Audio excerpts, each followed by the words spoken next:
Holidays-nale, adu namma GT Holidays da.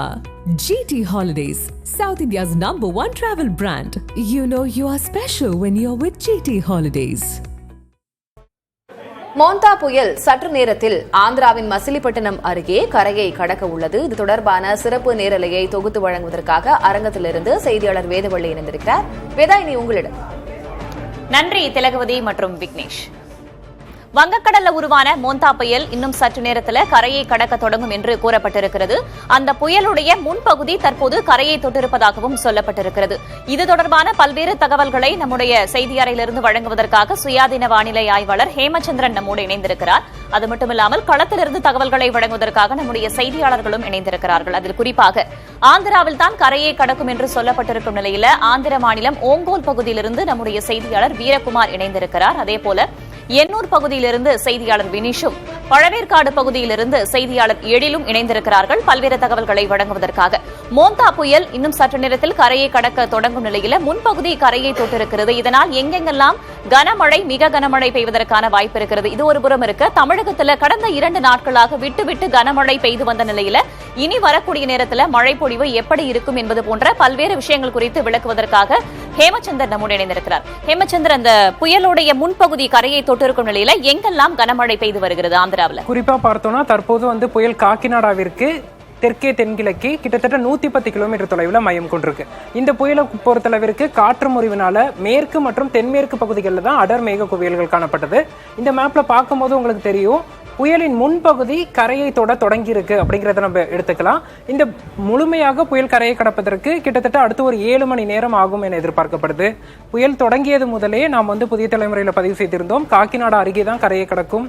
அதே போல புயல் ஆந்திரா சென்றாலும் மழைப்பொழிவு கொடுக்கக்கூடிய புயலாகவும், சென்னையிலும் 2 நாட்களுக்கு மழை வாய்ப்பு என்பதை தற்போது புயலின் முன்பகுதி கரையை தொடங்கி இருக்கு. இது முழுமையாக கரையை கடப்பதற்கு அடுத்த ஒரு 7 முதல் 8 மணி நேரம் ஆகும். சரி, இந்த மோந்தா புயலுடைய முன்பகுதி கரையை தொட்டிருக்கும் நிலையில மசூலிப்பட்டினத்துல கிட்டத்தட்ட 93 கிலோமீட்டர் வேகத்துல காற்று வீசுவதாகவும், காக்கிநாடா பகுதியில 82 கிலோமீட்டர் வேகத்துல காற்று வீசுவதாகவும் வானிலை ஆய்வு மையம் அதிகாரப்பூர்வமா தகவல் தெரிவிச்சிருக்காங்க. கரையை கடக்கும் போது அதிகபட்சம் 110 கிலோமீட்டர் வேகத்துல காற்று வீசுவதற்கான வாய்ப்பு இருப்பதாகவும் சொல்லப்பட்டிருக்கு. இந்த நிலையில ஆந்திராவோட ஓங்கோல் பகுதியிலிருந்து நம்முடைய செய்தியாளர் வீரகுமார் இணைந்திருக்கிறார். வீரகுமார், ஆந்திராவில் கனமழை பல்வேறு இடங்கள்ல தொடங்கி இருக்கிறது. காற்றுடைய வேகமும் அதிகமாக இருப்பதாக வானிலை ஆய்வு மையம் சொல்லியிருக்கு. நீங்கள் இருக்கக்கூடிய ஓங்கோல் பகுதியில தற்போதைய நிலை என்ன? மாநில நிர்வாகம் தரப்பிலிருந்து என்னென்ன மாதிரியான முன்னெச்சரிக்கை நடவடிக்கைகள்லாம் எடுக்கப்பட்டிருக்கு?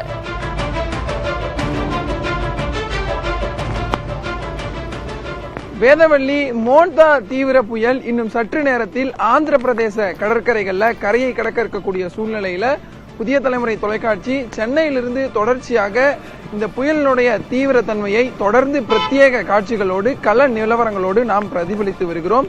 தற்போது நாம் ஆந்திர மாநிலம் பிரகாசம் மாவட்டத்தினுடைய ஓங்கலூர் அந்த பகுதியில் இருக்கிறோம். இந்த ஓங்கலூர் பகுதியில பொறுத்தவரையில கிட்டத்தட்ட 3 மணி நேரத்திற்கு மேலாக மிக கனமழை என்பது கொட்டி தீர்த்து வருகிறது.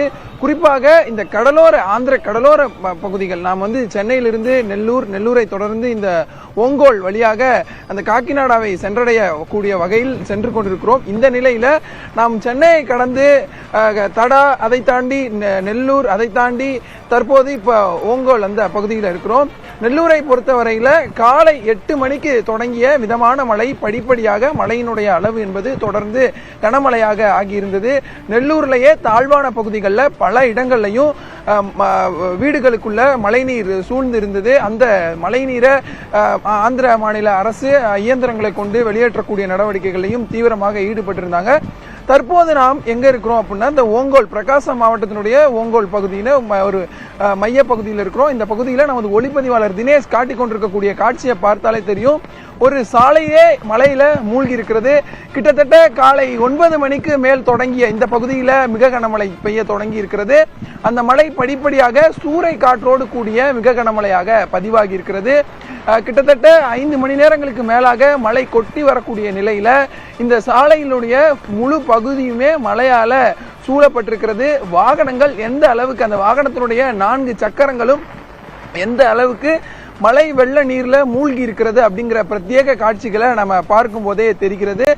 குறிப்பாக இந்த சென்னை, நெல்லூர், அதை தொடர்ந்து இந்த ஓங்கோல் பகுதியில அந்த தேசிய நெடுஞ்சாலை, சென்னையிலிருந்து கல்கட்டா செல்லக்கூடிய அந்த தேசிய நெடுஞ்சாலையில பலத்த சூறை காற்றுடன் கூடிய இடி மின்னலோடு கனமுதல் மிக கனமழையும் பெய்து வருகிறது. நாம் ஓங்கோல் கடற்கரையிலிருந்து சற்று உள்ளே இந்த ஓங்கோல் பகுதி மக்கள் வசிக்கக்கூடிய இடங்கள்ல இருக்கிறோம். அந்த காட்சிகளை தான் நமது ஒளிப்பதிவாளர் தினேஷ் தற்போது காண்பித்து வருகிறார். குறிப்பாக ஆந்திர பிரதேச அரசாங்கமும் பொதுமக்களுக்கு தொடர்ந்து முன்னெச்சரிக்கை நடவடிக்கைகளை குறுஞ்செய்தி மூலமாக தொடர்ந்து வழங்கி வந்துட்டு இருக்கக்கூடிய சூழ்நிலையில புயல் இன்னும் சற்று நேரத்தில் கரையை கடக்கும் என வானிலை ஆய்வு மையம் தெரிவித்திருக்கிறாங்க.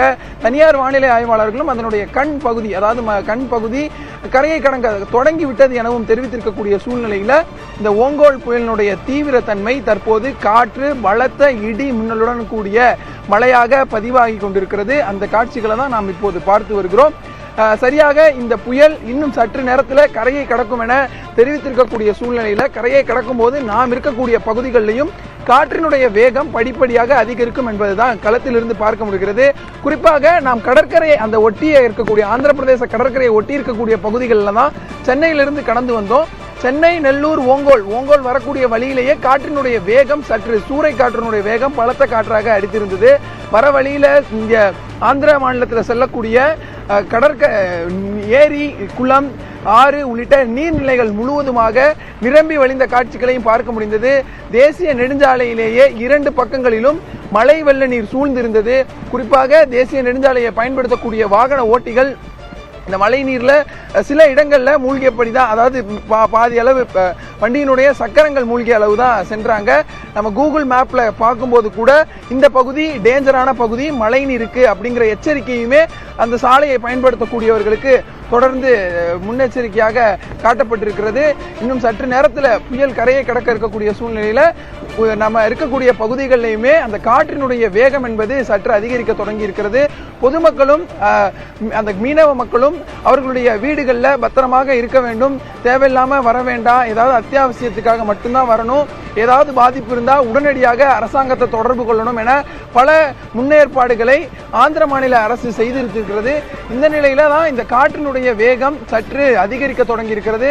குறிப்பாக இது காக்கிநாடாவை சுற்றி இருக்கக்கூடிய பகுதிகள், அதாவது மச்சிலிப்பட்டினம், கலிங்கப்பட்டினம், இந்த பகுதிகளில் தான் கரையை கடக்கும் என தெரிவித்திருக்கக்கூடிய சூழ்நிலையில இதனுடைய தாக்கம் ஆந்திர பிரதேச கடற்கரைகளில் தெளிவாக தெரிகிறது. நாம் இருக்கக்கூடிய ஓங்கோல், அதை தொடர்ந்து குண்டூர் உள்ளிட்ட பகுதிகளிலுமே கனமழை கொட்டி தீர்க்கிறது என தெரிவித்திருக்கிறார்கள். இன்னும் சற்று நேரத்தில் புயல் கரையை கடக்கக்கூடிய சூழ்நிலையில அதனுடைய தாக்கம் தற்போது ஆந்திர பிரதேச கடற்கரையை ஒட்டி இருக்கக்கூடிய பகுதிகளில் தெளிவாக தெரிகிறது. நாம் இருக்கக்கூடிய பகுதிகளிலுமே தற்போது மாலை நேரத்திலேயே எவ்வளவு இருள் சூழ்ந்து கருமேக கூட்டங்களோடு காட்சியளிக்கிறது என்பதை தெளிவாக பார்க்க முடியும். இன்னும் சற்று நேரத்தில் மோந்தா புயல் கரையை கடக்க இருக்கிறது. ஒருபுறம் கனமழை, மறுபுறம் சூறைக்காற்று என்பதான சூழல் தான் ஆந்திராவில் நிலவி வருவதை பார்க்கிறோம். இணைப்பில் இருங்க வீரகுமார், தொடர்ந்து பேசலாம். தொடர்ந்து பழவேற்காடு பகுதியிலிருந்து செய்தியாளர் எழில் இணைந்திருக்கிறார், அவரிடம் கேட்கலாம். எழில், காலை முதலே புயல் கொஞ்சம் கொஞ்சமாக நிலப்பகுதியை நோக்கி நகர்ந்து வரும்போதிலிருந்தே பழவேற்காடு பகுதியில் தொடர்ச்சியாக அந்த காற்றுடைய வேகம் அதிகமாக இருந்ததை நம்ம காலை முதலே பார்த்து வருகிறோம். தற்போது என்ன சூழல் அங்கே?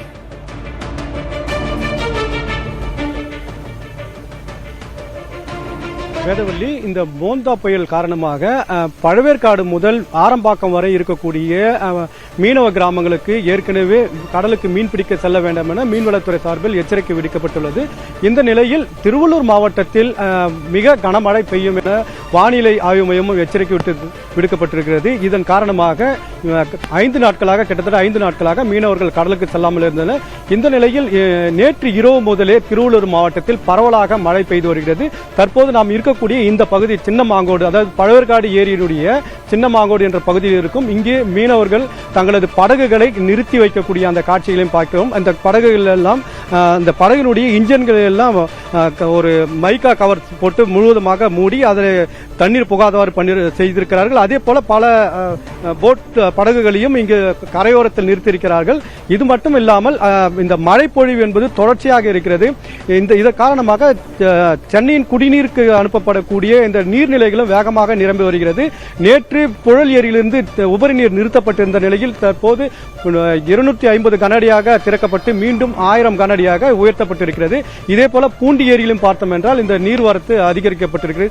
இப்படி இது மட்டும் மட்டுமில்லாமல் கூவம், கொஸ்தலை, ஆரணி ஆறு என 3 ஆறுகளும் திருவள்ளூர் மாவட்டத்தில் இருக்கிறது. இந்த 3 ஆறுகளிலுமே வெள்ளப்பெருக்கு ஏற்பட்டிருக்கிறது. தொடர்ந்து இந்த மழை காரணமாக இந்த வெள்ளப்பெருக்கு ஏற்பட்டு அப்படிப்பட்ட நீர்நிலைகளும் தொடர்ந்து அதிகாரிகள் கண்காணித்து வருவதாக மாவட்ட நிர்வாகம் சார்பில் தெரிவிக்கப்பட்டிருக்கிறது. இது மட்டுமில்லாமல் இந்த மோக்தா புயலின் முன்னெச்சரிக்கை காரணமாக திருவள்ளூர் மாவட்ட ஆட்சியர் அலுவலகத்தில் அவசர கட்டுப்பாட்டு அறை திறக்கப்பட்டிருக்கிறது.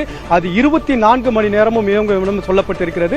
அதற்கு பிரத்யேகமாக 1077 என்ற எண்ணுக்கு உடனடியாக இது பாதிக்கப்பட்டவர்கள் புகார் அளிக்கலாம் என்றும், இதே போல தேவையான முன்னெச்சரிக்கை நடவடிக்கைகள், அதாவது இந்த புயலின் காரணமாக தற்போது இந்த புயல் ஆந்திராவின் காக்கிநாடா பகுதியில் இந்த முன்பகுதியில் இந்த புயல் தற்போது தொடங்கி இருக்கக்கூடிய சூழலில் பல்வேறு முன்னெச்சரிக்கை நடவடிக்கைகள் எடுக்கப்பட்டு வருகிறது. குறிப்பாக சொல்ல வேண்டும் என்றால் தேவையான அளவு இந்த திருவள்ளூர் மாவட்டத்தில், அதாவது 133 பகுதிகள் மிகவும் பாதிக்கப்படக்கூடிய திருவள்ளூர் மாவட்டத்திற்கு மிக கனமழைக்கான எச்சரிக்கை விடுக்கப்பட்டிருக்கும் நிலையில விட்டு மழை பெய்து வருவதை நம்மால காட்சிகள்ல பார்க்க முடிகிறது. மோந்தா புயலுடைய முன்பகுதியில் அந்த மேக கூட்டங்கள் கரையை தொட்டிருக்கும் நிலையில பல்வேறு பகுதிகளிலிருந்து தகவல்களை நம்முடைய செய்தியாளர்கள் வழங்கி வருகிறார்கள். பார்க்கலாம் ஒரு சிறிய இடைவேளைக்கு பிறகு. ஹாலிடேஸ்னாலே அது நம்ம ஜிடி ஹாலிடேஸ் தான். GT Holidays, South India's #1 travel brand. You know you are special when you're with GT Holidays.